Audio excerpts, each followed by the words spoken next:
Hello friends, my name is Arshia, and in this video I'm going to talk about tips and tricks that you can use to improve your music production.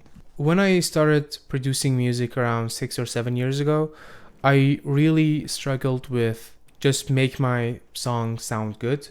And looking back to my old songs, I think there are multiple reasons for that. I'm going to mention some of those reasons in this video and also give you some personal tips that hopefully you can use to improve your music production. So as a beginner, I really didn't know what dynamics means. To understand dynamics, just imagine a waveform. A waveform has highs and lows, just like a good song. A good song should have highs and lows. It should have low energy sections and also high energy sections. You could easily have better sounding songs just by having good dynamics. And the reason for that is both in mixing and in composing. You don't want to bore your listener by only having low energy sections, and also you don't want to bore them by having just high energy sections. Overdoing each of these could basically ruin your dynamics. The high energy sections kind of give the listener a boost, and the low energy sections give them a rest so that they can get ready for the next section. But if I want to talk about it mixing wise, if I want to talk about it more technical, the reason that you want to have dynamics for a better sounding song is, imagine you have a glass and you want to fill it with water. You only have a certain amount of volume in a glass when you're filling that glass with water, and you don't want that glass to overflow. It's the same concept in mixing or in music production. There is something called headroom. Headroom is basically just a glass that you can fill with audio. I'll talk about headroom later when I talk about mixing, but I think that's a simple explanation for that. You don't want to overflow your headroom. Overflowing your headroom, the technical word for that is distortion, distorting your song. And I think most people know what a distorted audio sounds like. And you don't want your song to sound like that because it just doesn't sound good. Another way that you can improve your song is having the instrument play harmonies or just play different octaves if they are playing the same thing. Again, this is both compositional and also is related to having a good mix later.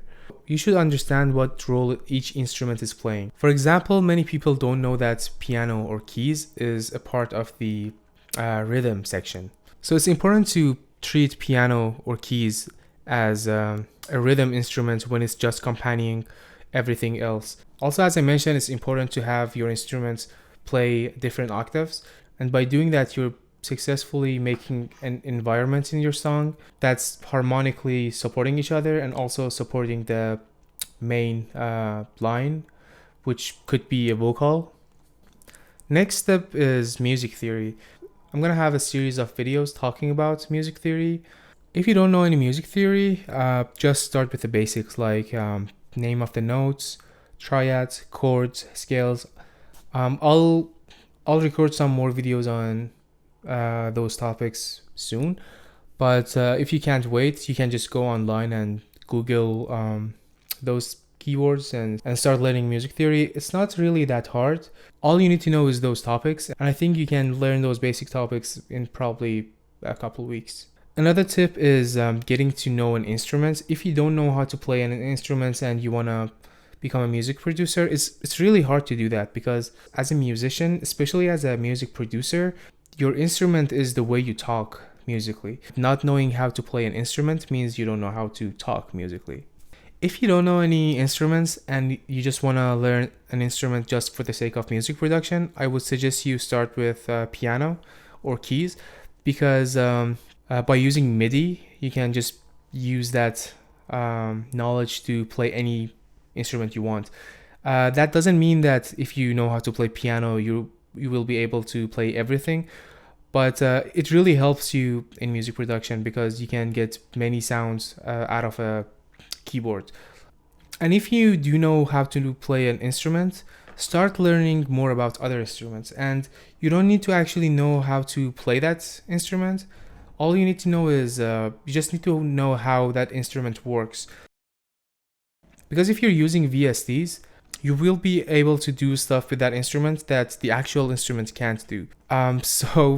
Sometimes it's good to not, and it's definitely good not to go beyond the capability of an instrument.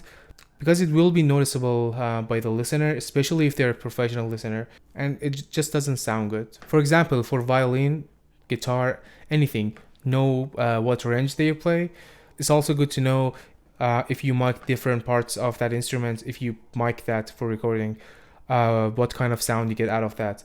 This is good for many reasons. First being some VSTs offer those different miking options, and you can easily just go change that miking and get the sound that you want. And also, if you want to get into mixing, mastering, and also recording, for example, to have your own studio, it's really good to have a base knowledge of all instruments, so that if a weird instrument comes into your studio one day and you want to record that, even if you don't exactly know how that instrument works, you can just take a look at that instrument and say, hey, that looks like a flute. It's just a different type of flute. So how would I record the flute that I know?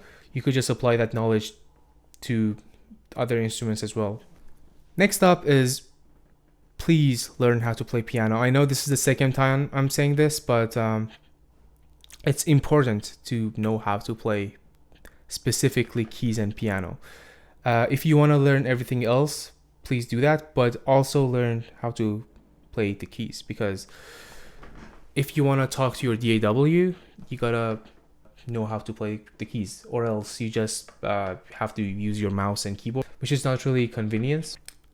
If you want to master a skill, there's a research that has been done that says you have to put in 10,000 hours into it, and it doesn't matter if you want to put in that 10,000 hours in 2 years, 3 years, 4 years. It doesn't matter. As long as you do that 10,000 hours, you'll get the same result. So it's up to you how much you practice and how much time you have. I'm also improving myself as a musician, and this is going to be a journey of improving together. And yeah, thanks for watching this video. Hope you like this video. Please like and subscribe, and write me in the comments what you think about these tips, and give me suggestions if you have any. And yeah, thanks for watching again, and see you in the next one.